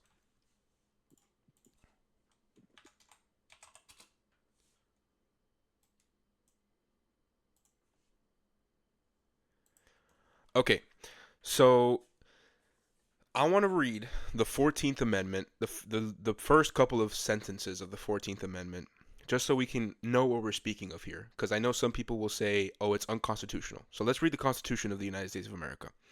14th Amendment, Section 1. All persons born or naturalized in the United States, here's the key phrase here, and subject to the jurisdiction thereof, are citizens of the United States and of the state wherein they reside. So, that's just the first couple sentences. There obviously is more. I'm not going to read all the rest of it because what we really care about is the first couple sentences. All persons born or naturalized in the USA are, rather, sorry, and subject to the jurisdiction thereof. That means, right, when they say jurisdiction thereof, subject to the jurisdiction, that means that if you come from a different country and you're subject to the jurisdiction of that country, you're subject to, for example, let's say, you're subject to the Dominican Republic, for example, and you go to the United States, you're not subject to the jurisdiction of the United States because you're a citizen of the Dominican Republic. Now, you having a child there, right? That child is also not subject to the jurisdiction of the United States because their parents are there illegally. Unless you're obviously visiting, because at that point, then you're not a citizen either way. You're subject to the jurisdiction of the country in which you're a citizen of, whether that be, obviously in this case, it's the Dominican Republic, for in this example. The 14th Amendment speaks clearly on that. It's, again, subject to the jurisdiction thereof, right? So you're subject to the jurisdiction of the United States. Boom. That's it. So when it comes to the Constitution, we can get that out the way. Now, I understand the emotional appeals that people make where it's like, oh, people come over here and they try their best to come over here and they work their ass off to have a life here and give that life to their child and give them a good life and give them an opportunity in the United States. That's fine and all. I understand that this is the land of the free, the home of the brave. It's the greatest country in the world. I get it. I just don't like the abuse. I don't like the abuse of the system. I don't like the abuse of the taxpayers that are here legally and who do the things the right way. I don't like the abuse. I really don't. And unfortunately, the bad apples, when it comes to this system, have ruined it for the rest of them. And people come over here and they have children here and they leave right after. I worked with somebody actually my previous job. I had a job and I had a coworker who his mother um, was from Jamaica. And when she was about to be in labor, she went to the United States to visit for like a week or 2 weeks or something like that. She took advantage of the fact that our healthcare system, they are, in the hospitals, they're forced to give her care because she's going through a life-threatening procedure, whatever the case may be. Um, and she had to give birth in the United States. She came over here. She calculated it to be to the point where she was in labor. Obviously, she had to give birth here. She gave birth. The child has citizenship of the United States, and then she left back to Jamaica, never to come back here. I think she came back here probably a couple times to visit, but she rarely came back here. And then the child had citizenship of the United States of America and whatnot. That's an abuse. It's truly an abuse of the United States. The the the citizenship to this country is a very valuable thing. A very valuable thing, right? Obviously, Americans take it for granted, but it is valuable to have citizenship in this country. People to just come over here, have a baby, and that baby has citizenship. It's just, like I said, it's not fair, it's not right, and it's an abuse of the system. Um, you know, I completely agree with Trump, with President Trump's intention to stop that. Um, but that's just my position. I understand Maddie's and I completely respect his position as well. However, the Supreme Court rules it. We'll see how they rule it. But again, considering that the Constitution says all persons born or naturalized and subject to the jurisdiction of the United States, I don't believe that the Supreme Court is going to rule against Trump here. I think they're going to rule for him. But that's just me.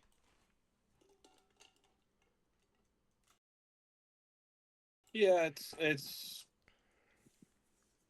this is a whole conversation. This is a whole topic where it's honestly, it's at the end of the day, it comes down to morality and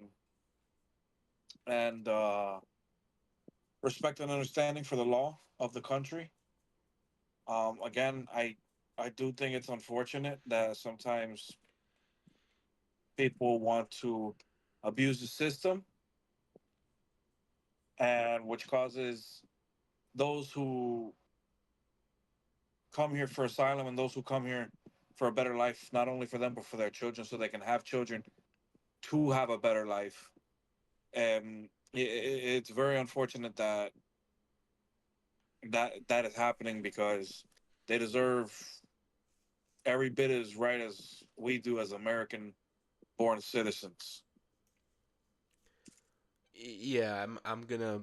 I'm not trying to have, obviously not trying to have a debate here, and at least not in this episode. But um, I definitely would disagree with that. I don't believe that children necessarily have the right to an American citizenship. I don't know if that's what you were trying to say, but if that was what you were trying to say, I don't think kids have or babies have the right to an American citizenship so much as any immigrant has the right to an American citizenship either. I think you have to earn it, and I think you know people who do it the right way.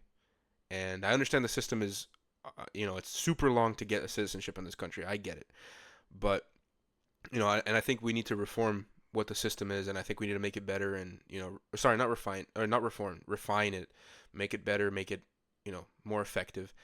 Um, with that being said, there still is a system, and there's still laws.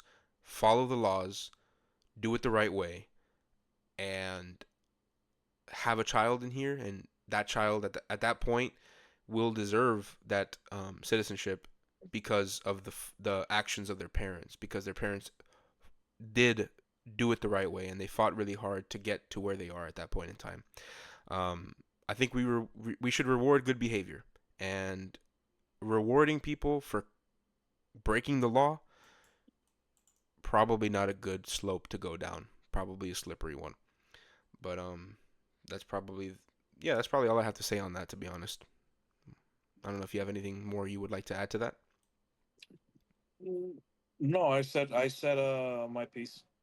All right, and kind of on the same vein of this topic here, what do you think of the deportations that's been going on? It seems like it's like a freaking culture thing where now everybody's kind of waiting for them to come to their city. We're waiting for ICE to come to our city, guys, and whatnot. You know what I mean? Yeah, I mean, especially us since we live in South Florida. We are very big on immigrants and everything down here because everyone who comes, from the Caribbean or South America and all these countries down, south of the equator, they all come to Miami. Dude, no, 100%, bro. Like, bro, South Florida is more Cuban and like Caribbean than anything else, bro. Oh, 100%. I totally agree. It's pretty much it's like we're our own world down here because I remember months ago I went up north to Palm Beach City, which is only about an hour or maybe an hour and a half, 2 hours north of Miami. And I was talking to one of the locals there. We just started having a conversation, and I was like, "Oh, where are you from?" He told me a city.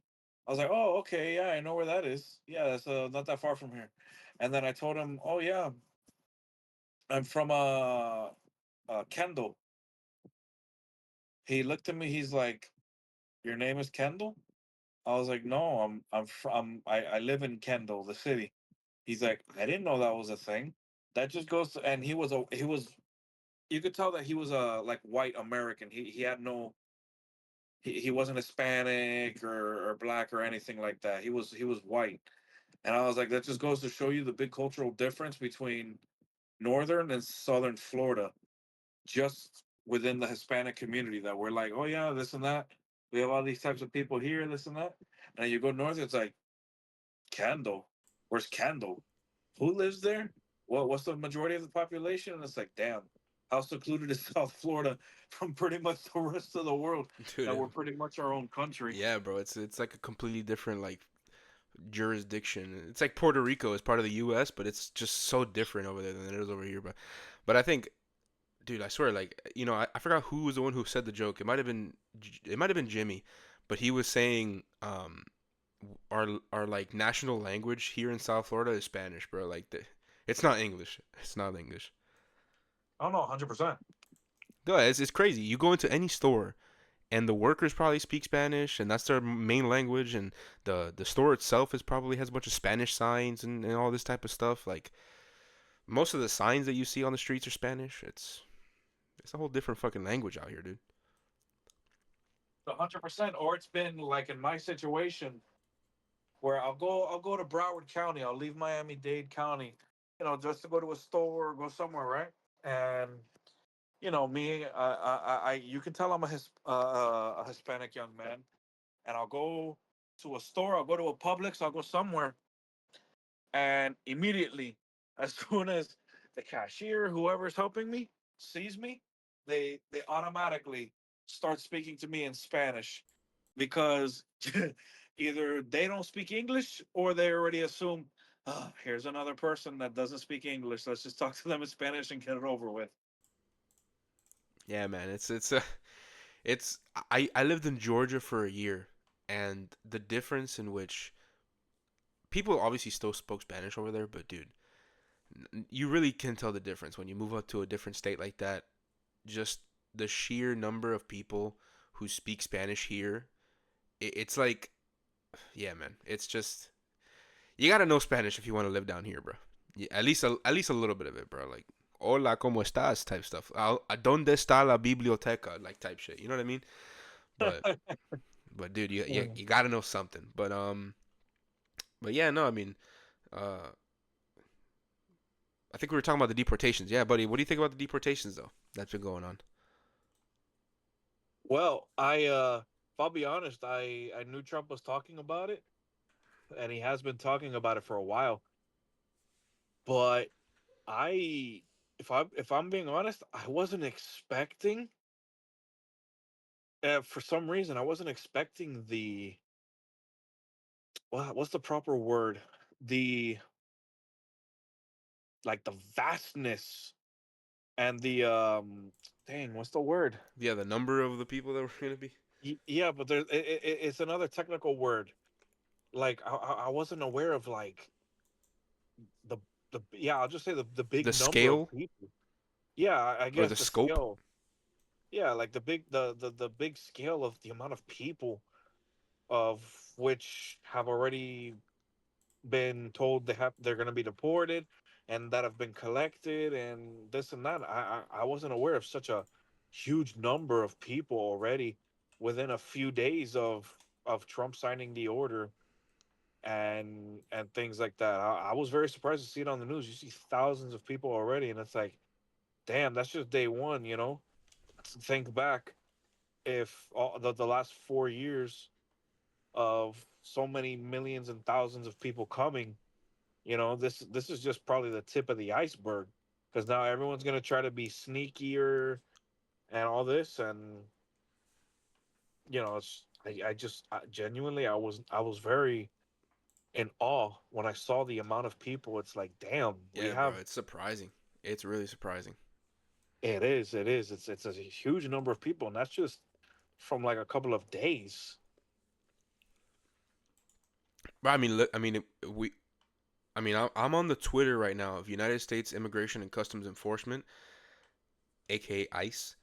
And dude, January 27th alone, just in one day, there were 1,179 arrests and 853 detainers lodged, which I'm assuming that just means like people who've been arrested, who have been placed in like a place that where they stay, whatever the case.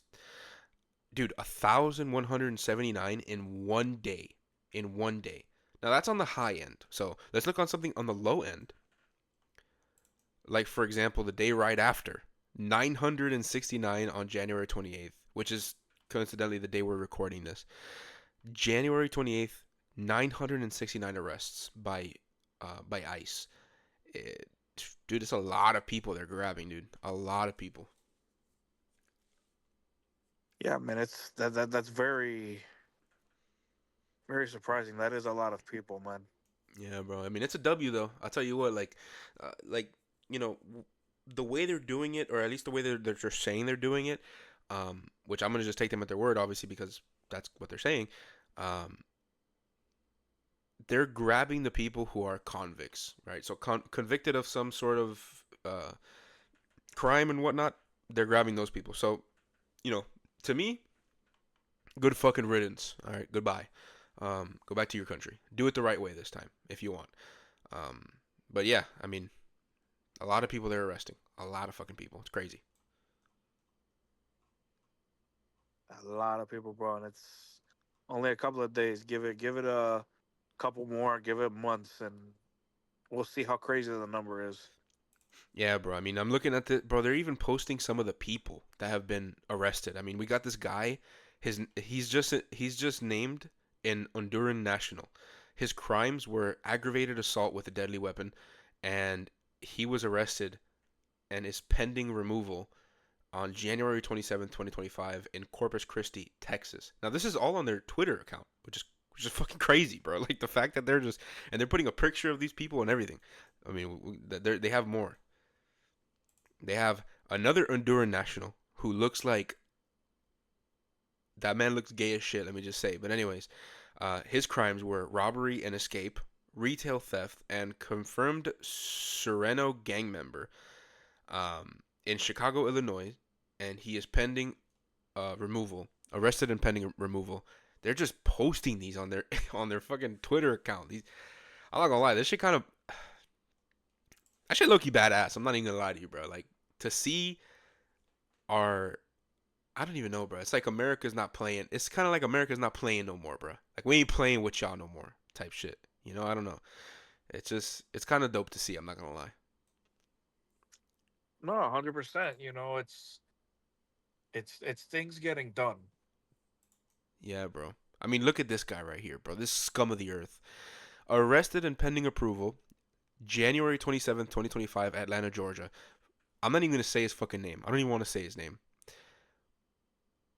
I don't know if I should say his. I'm gonna say his first name. I won't even say that. Fuck it. It's just some dude. His crime was 2 counts of child molest. Uh, yeah, I think you understand where I'm going with that. 2 counts of child Yeah. diddling, touching. Piece of shit should be out of this fucking country, and he's arrested and pending approval. Double fucking you. Anyways, but yeah, that's yeah. I mean, I don't know. I think it's really fucking dope. But yeah, buddy. You have anything you want to say about that before we move on to the next thing? I don't know. I'm kind of just in awe right now, to be honest. It's just kind of dope to see that the United States, you know what I'm saying? We back, bro. We back. We're back and we're getting rid of these people. Yeah, bro. Fucking, like I said, bro, pieces of garbage. Um, Not all of them, obviously. People are gonna be deported. You come here illegally. Some of the people obviously are decent people and whatnot, but definitely got some scumbags in there, and good that they're getting kicked out. But to the next thing that we are going to talk about, I think I kind of want to do two more topics, and then we'll end the show there. We'll wrap up soon. But buddy, what do you think? And I think this is probably going to be one that we agree with pretty pretty for sure that we agree on this one. Trump, one of if not I think it's if not the first thing, it's one of the first things he did was to declare that the United States is now only um identifying, I suppose, or I guess I don't even know what word to use when it comes to this, to be honest. Acknowledging, I guess, two genders, only two genders, male and female, no more, no less, only two genders. And this is gonna be a law now, which is fucking crazy to me. How we've come to a point in our society where we must put into law that there are only two genders. But anyways, buddy, what are your thoughts on that? The fact that that's one of the first things that he did. What were your initial thoughts when that happened? The fact that we have that he has to implement an executive order stating that there are two genders and only two genders, in my opinion, I never would have thought in my entire life that we'd have to have the president of the United States signing an executive order. The first things he does with his power within the first few minutes or hours is state that there's only two genders, male and female. I to me, it's crazy that we have to put that into a law, put that into effect, just to stop all of the confusion and manipulation that is happening in the youth of our schools and social medias and things like that today. It's incredibly crazy, man. Yeah, it's fucking wild, bro. It really is. And I kind of want to just I want to ask you, to people who would sit here and say to you, the transgender people are scared now because, they feel as if, Trump is trying to erase them, or trying to um, you know, act like they don't exist, or, you know, not like accept them, and they feel out of place in society now, and they feel unsafe because, because they feel like as if they're being pushed out of society. What do you have to say to somebody who would tell you that, I suppose? I don't think it's true, um, because everyone, you know, there's a lot of people that are like me that I don't look into it. I don't care much for it. But if you want to come up to me and tell me, hey, I identify as this, okay, good for you. Live your life. You do you. I'm gonna do me, and that's it.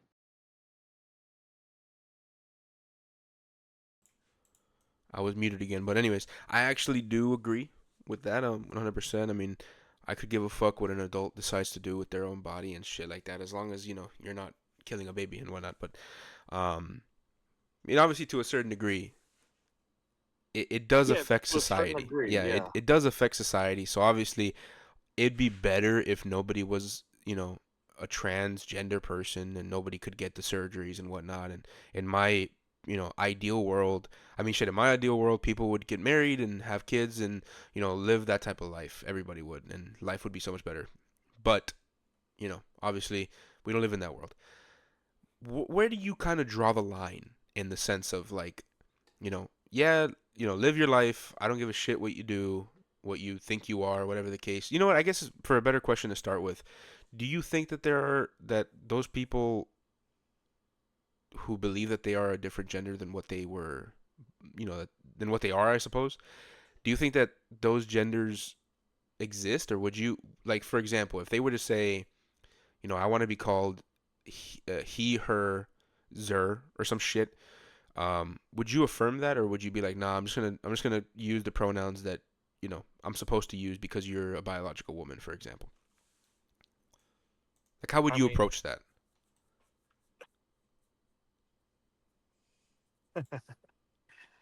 here's the thing, man. It's from how we grew up, because this started becoming more of a big popular thing, and became started becoming more of the everyday norm, from like 2016, 2017 until now. I You could tell the difference. You could see the difference. You know the difference. I grew up. Oh, yes, sir. No, sir. No, thank you, sir. Yes, thank you, sir. Or no, thank you, sir. Yes, ma'am. No, ma'am. Thank you, ma'am. Yes, ma'am. That's it. Eh, if someone wants to give me a whole lecture of I'm not a she, uh, I want you to refer to me as a Z or a Zer. I'm like, look, I respect you for who you are. I respect you for what you believe. But from what I see, and if you're gonna get offended, and I don't know you, and I walk up to you, I'm like, excuse me, miss, and you want to get upset and start recording me, calling me Transphobe and transphobic, shit.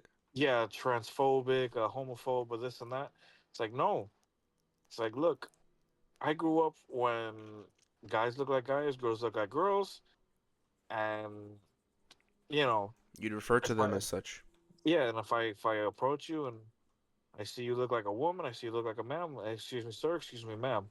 And if you want to get offended and be those type of people that record to try to get people canceled, or to try to quote unquote uh, gain following for your cause, all you're doing is just making yourself look ridiculous. Because I actually have a few people that I know personally that are trans and this and that, and they hate that type of shit where it's like they don't understand why people have to make a big deal. It's like, hey, you know, I want to be called Michelle now.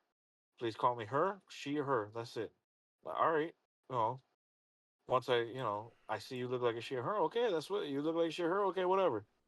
But why do you have to try to make a big deal, be over dramatic? Like, look, okay, I thought you were a guy. I Yeah, said, sir, it's the shoving down your throat thing that's as fucking yeah, annoying. like if you're a terrible person that just unalives someone and stuff, and it's like, look, dude, I accidentally said, sir, I didn't know. It's not like you have a fucking sign or a flag above you that shows who you are, what you are. Like, look, don't But don't if don't. they did though, would you use that or would you kind of Well, I'm just sorry. like if they did though, if they did have like let's say they had a sign that said my pronouns are Zer or whatever the fuck and you knew they were a woman, would you call them Zer or would you say she her? If I'm probably honest, I probably wouldn't even talk to them just to spare myself a headache and lecture. that's that's a good answer. That's definitely a Not to good be answer. offensive to anybody What if you out had there. to? What if you had to speak to them? If I had to, just like I said, just to not hear bullshit, I'll have to But that's the thing. Why is it that there has to be people that have to comply just to not get shit? Because that's a sad thing. Not saying every trans person or every person in the LGBT the community is like that. That's gonna cause a problem, make a major headache and thing out of it. But why is it that if you get miscalled or whatever, you have to make a big deal, try to make the person feel like shit, try to make the person feel like, oh, you live under a rock, you don't know I'm a Caesar or whatever. It's like, Yeah, look, it's all that listen, bullshit cancel culture shit. I'm just trying to figure out where the Prego vodka sauce is. Just tell me where the fuck it is. I don't care who you are, because I'm never gonna see you again. You don't pay my bills. You don't pay my car. You don't pay my salary. You mean nothing to me. Just tell me what I want to know. Yeah, that's it. Go about your day. Have a good day. You have a good day. Yeah, that's it. Not make a whole big fucking deal, and cause a scene and this and that. Yeah, that should be annoying as shit, bro. 100%. Um, now I do want to also kind of segue this into the same thing, and this is new news, by the way. This is this is a couple hours ago that this happened. Donald Trump tweeted out, and this is where it kind of segues. This is my definite like limit, right? This is where I say no. I now don't care how you choose to live. um, this cannot happen. So he tweeted, today, it was my great honor to sign an executive order banning the chemical castration and medical mutilation of innocent children in the United States of America. Our nation will no longer fund, sponsor, promote, assist, or support so called gender affirming care, quote unquote, which has already ruined far too many precious lives. My order directs agencies to use every available means to cut off federal financial participation in institutions which seek to provide these barbaric medical procedures that should never have been allowed to take place. What do you think about that, buddy? Well, my opinion about that, I don't think any child should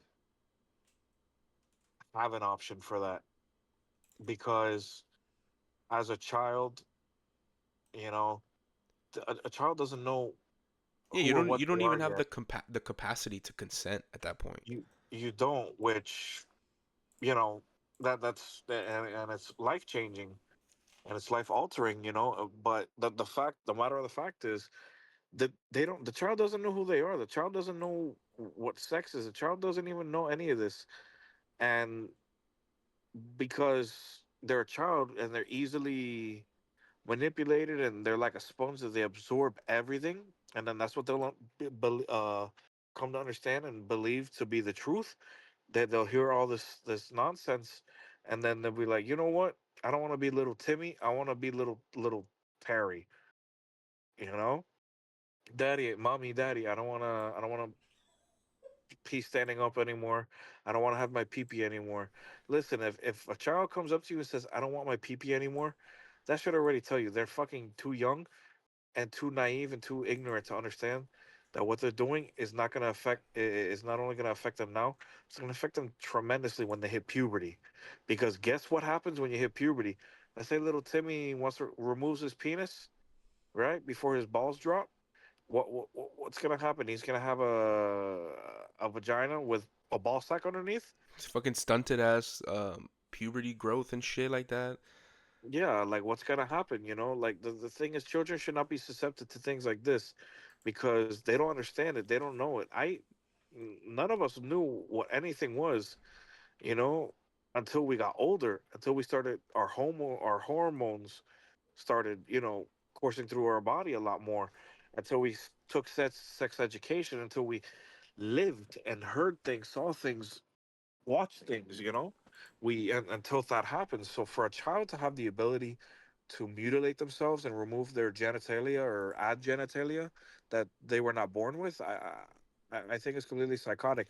And for any parent to think that they can do that for the child when the child doesn't even know, doesn't even want to eat their vegetables because they're yucky.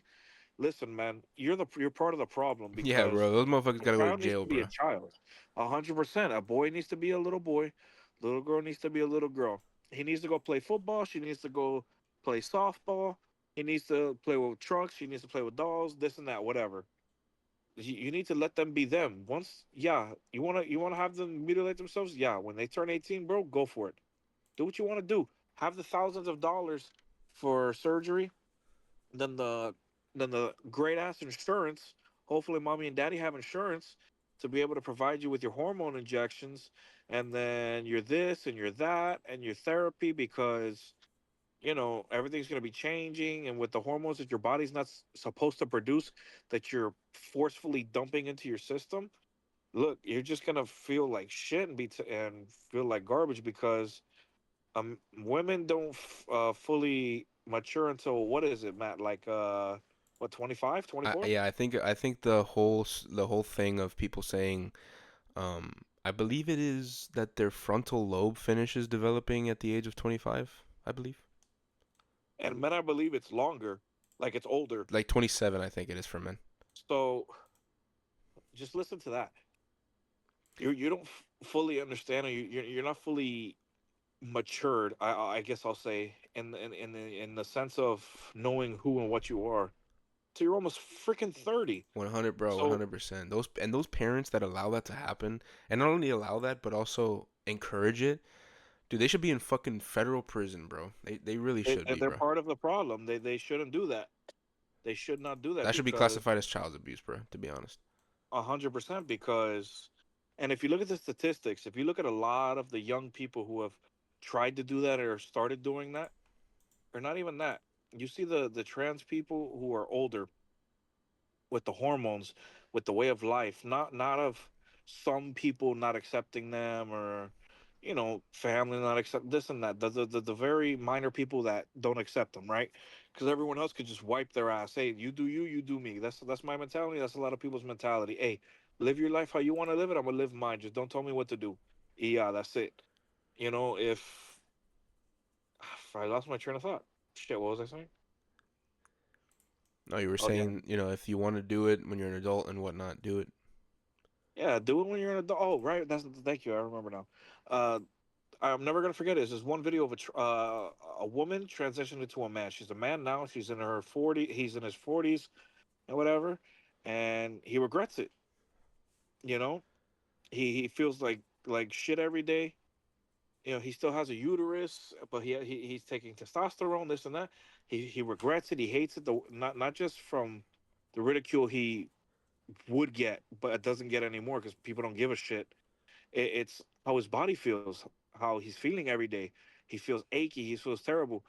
He wishes he could go back, but once yeah, unfortunately, you reconstruct and you remove things or you add things. Look, there's no going back because once it's gone, it's gone. It's Yeah, like yeah, bro. People say you can reverse that shit. No, you no, can't you reverse can't that, bro. reverse, and it's a very painful process. Which I understand people are confused with their identity. They're this and that. You don't know if you like boys. You don't know if you like girls. You don't know if you feel like a girl. You don't know if you feel like a guy. Okay, you know what? People get confused, but don't make rational decisions until you finally know who you truly are. Yeah, bro, you have your whole childhood until you're fucking an adult to think about this shit truly. You know what I mean? It's like that's what they say with tattoos. It's like, all right, listen, a tattoo will be on your body for the rest of your life. Think about it for a couple years. If you still want to get that motherfucker, then you can get it. But just going out of the blue and just getting a tattoo just because just because of just because of why not, you're probably gonna regret it in the long run. You know what I mean? Yeah, But and I actually have a couple of friends who, when they were stupid teenagers, 15, 16, 17, whatever it is, that to this day, they're in their late 20s, early 30s, and they regret their tattoos. Can they get it removed? Yeah, but guess what? It's a painful process, and it's a lot with of the money too. laser, It's a lot of money. and it's a lot of money. That's the thing, and it's not just money; it's recovery, not just physical, mental. It's mental recovery Yeah, that shit because you can't just hurts. go back from that. Like, because I've never seen full tattoo removal. I've seen the laser where somebody will remove like a face tattoo and this and that, but I've never seen that it fully goes away. Yeah, they take some of the ink out, but guess what? You're still stained.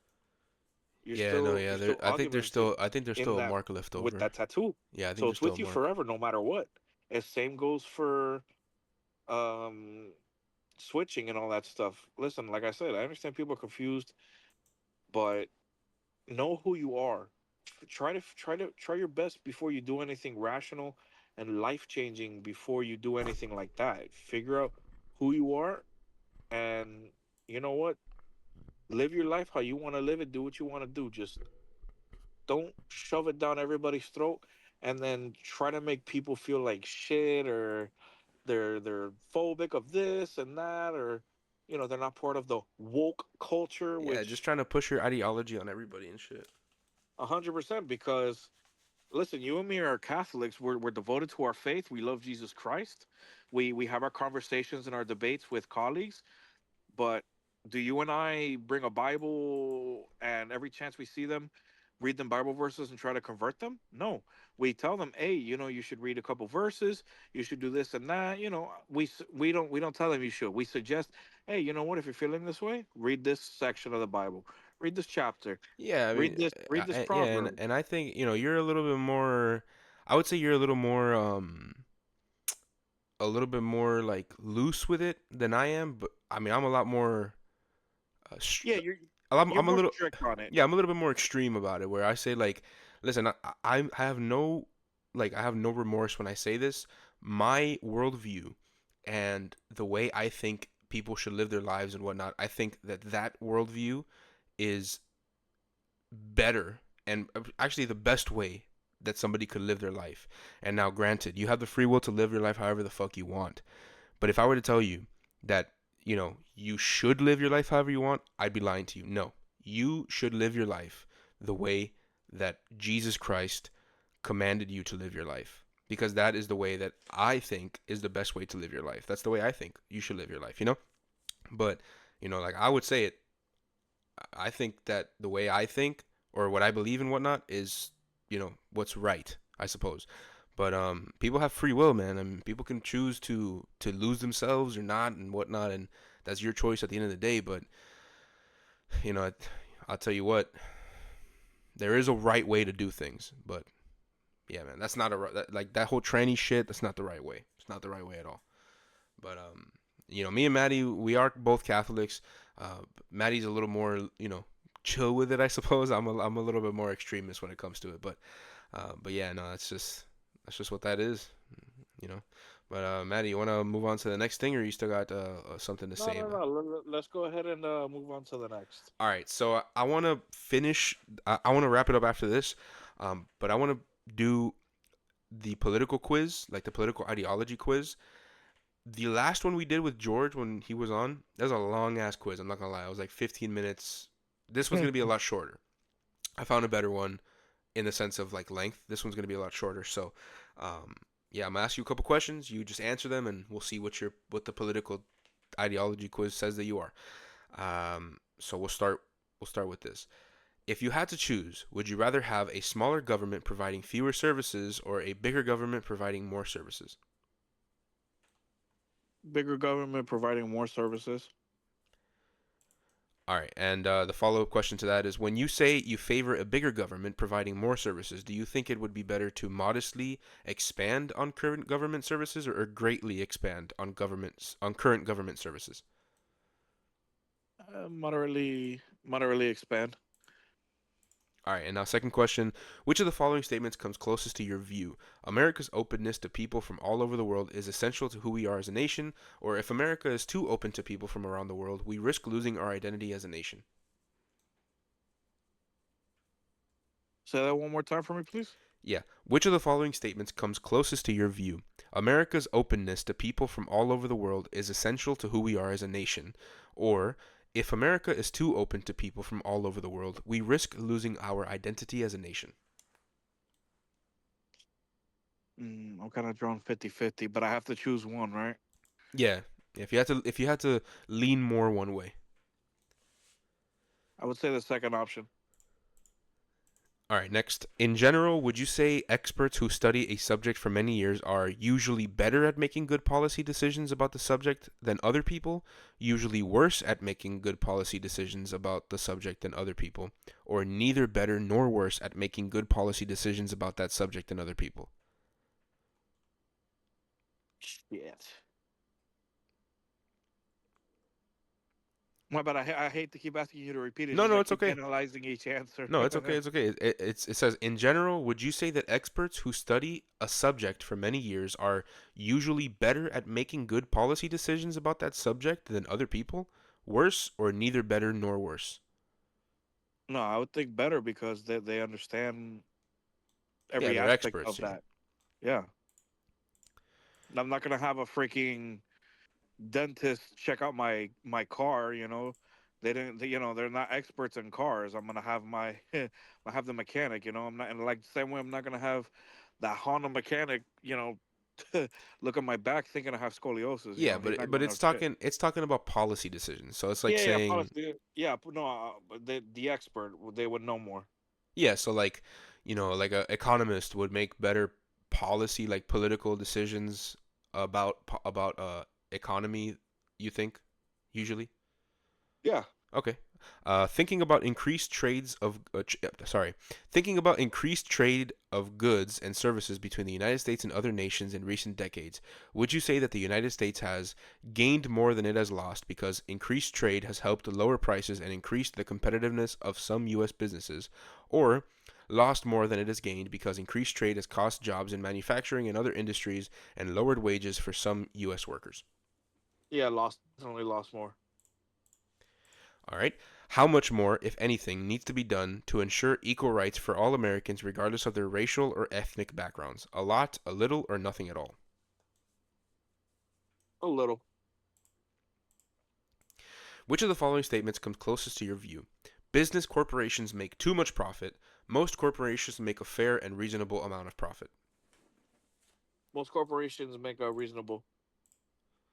All right. How much, if at all, would it bother you to regularly hear people speak another language than English in public places in your community?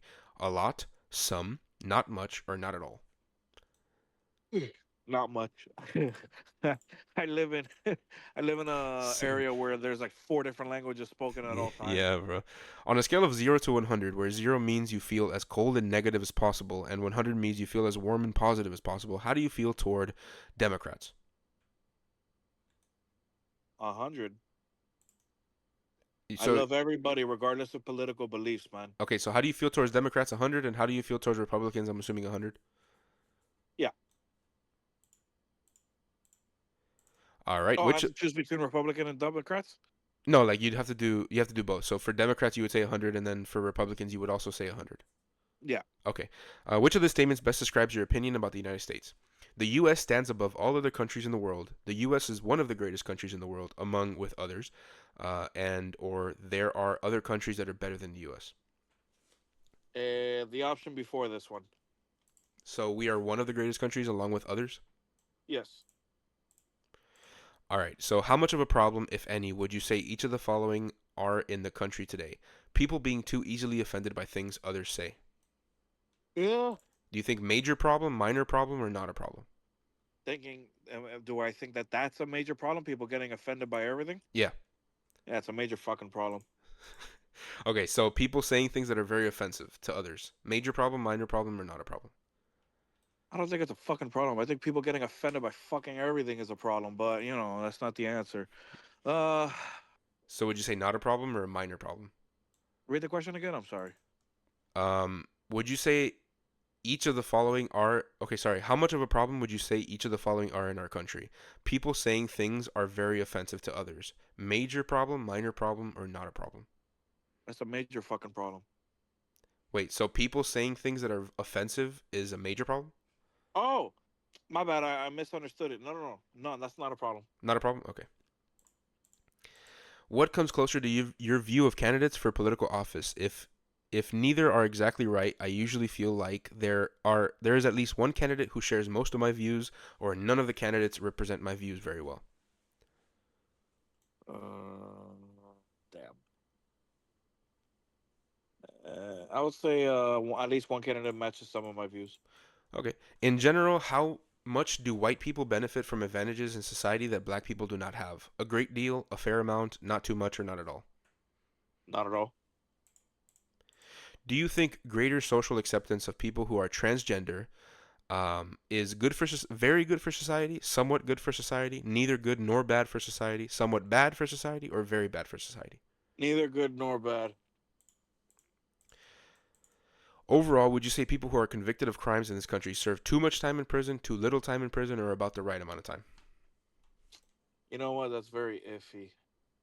What are the answer options again? Too much time in prison, too little time in prison, or about the right amount of time?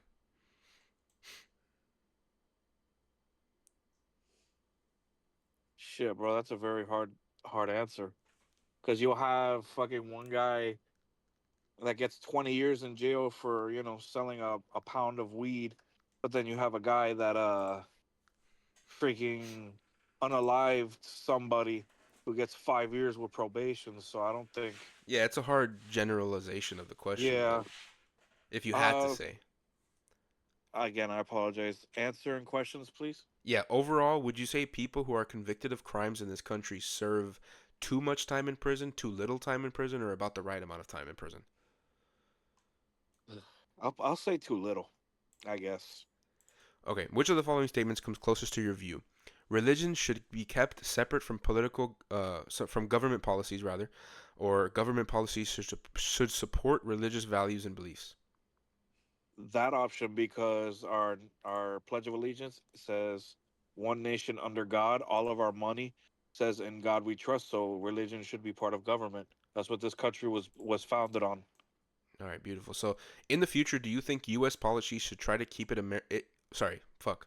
In the future, do you think U.S. policies should try to keep it so America is the only military superpower, or it would be acceptable if another country became as militarily powerful as the United States? Ooh, that's a good question. That is a pretty good Here's question. Yeah, it is because here's the thing: if we're the ultimate source, then everyone would fear us, which you don't want to be feared, but at the same time you do. You want to be feared and loved. But then again, if somebody's just as powerful, then There's no respect because there's another yeah, country that's just exactly. like It's us. just gonna try to see. Well, we both can't be powerful. Somebody has to be more powerful. Yeah, You know. Damn, that's like a. There's no third option. that's a good one. God, dang, bro. I really genuinely don't know how to answer that. If you had to lean more one way or the other, Ah, I guess have one major, one more superior. all right. So have one. So basically, have the United States be the one major superpower. Yeah, be the mitochondria, be the main powerhouse. Okay. So according to this quiz, you are a quote unquote committed conservative. So the way it goes is the middle people are stress sideliners. Then it goes to ambivalent right, then populist right, then committed conservatives, and then faith and flag conservatives. So you're like right before like the right wing, like the super extreme right people. Um, yeah, buddy, that's supposedly who you are according to this quiz. So we got to hear first, ladies and gentlemen.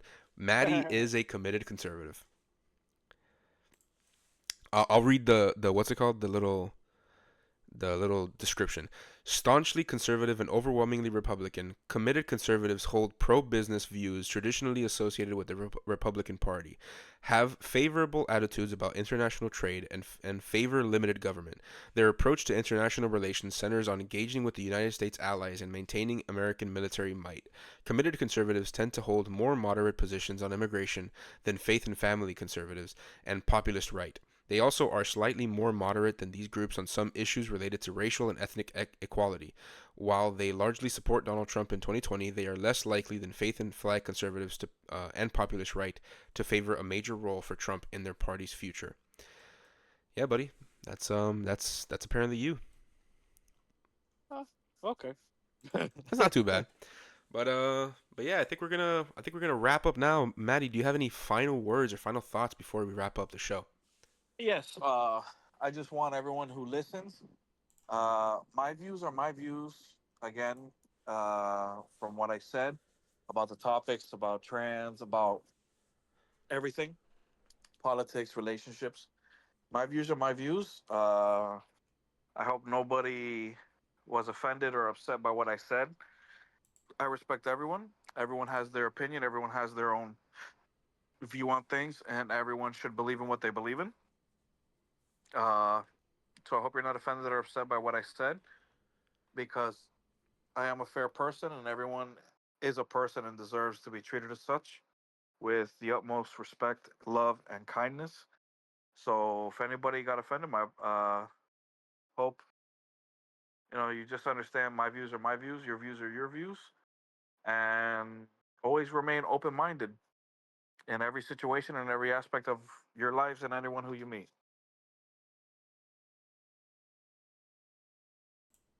All right, that's beautiful. I think for my final words and my final statement, I would say my views should be your views. And no, but yeah, no, I mean, listen, I believe what I believe, and I believe that it is the best way to go about things. But obviously you have free will and whatnot, which leads me to the final closing, um, closing I suppose, closing statements of the show. Thank you so much for watching. Um, hope you enjoyed the show. To all of those who stuck around towards the end of to the end of the show, we appreciate you very much. Thank you so much for spending your time with us. Again, we appreciate it very much, more than you know. Um, hopefully you enjoyed the show. Make sure to comment down below any criticisms, concerns, any interaction with us, any disagreements you had with any of the topics we had, or whatnot. If you had any, let us know in the comments. We would love to hear from you. In the next episode, if we have comments on this one, we'll respond to them in the next episode and whatnot. Um, again, thank you so much for watching. Make sure to follow our clips accounts on Instagram. We post clips on YouTube as well. So if you can't catch the full shows, we have clips accounts, TikTok, Instagram, and YouTube. All of them are at CatFiveBoys. So go check them out. If you can't catch the full shows, we post the most juicy parts there. So make sure to go check those out. And if you disagree with us and you want to participate in the show and vent your frustrations or just have a conversation with us, feel free to send us a DM on Instagram at Cat5Boys if you're interested in being a guest on the show. We would love to have you on. We would love to get your perspective on different topics and what we speak on, and so on and so forth. Other than that, I believe I'm not missing anything else. Maddie, am I missing anything or no? No, sir, you're not. All right, beautiful. Thank you so much for watching. We appreciate each and every one of you. God bless you. Have a beautiful night, and we'll see you in the next episode of the Cat 5 Boys podcast. Good night, everybody. Have a blessed night, everybody.